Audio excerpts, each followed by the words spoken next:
Hello, I'm Josh Schultz, the Director of New Media for the National Republican Congressional Committee. This cycle, the NRCC is going to sit down with our Republican members and candidates and have them, on a regular basis, explain directly to you why the GOP can and will regain our majority. We appreciate you taking the time to stop by.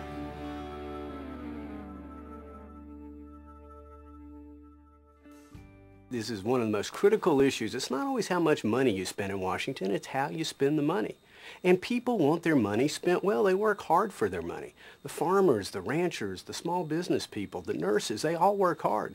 And when they see that their money is going for special earmarks in Washington, D.C., that the Democrats have set up this whole system that represents a triumph of seniority over merit. It represents a triumph of secrecy over transparency. We can't abide by that. The American people need to know how their hard-earned tax dollars are spent.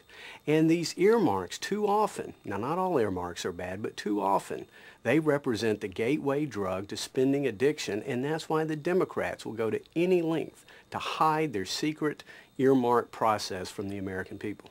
And in terms of earmark reform and other reforms, they're not nearly where we were in the last Congress when we said we want to know about earmarks not only for spending, we also want to know about earmarks for legislating. If there's a earmark in the Ways and Means Committee that only benefits a few companies or a few people, we want to know about that. If there's an earmark in defense authorization, we want to know about that, and they've said no.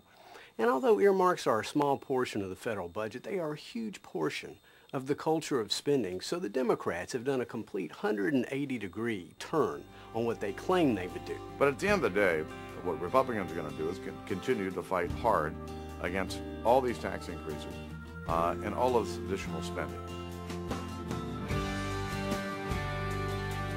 Together we will, and together we can.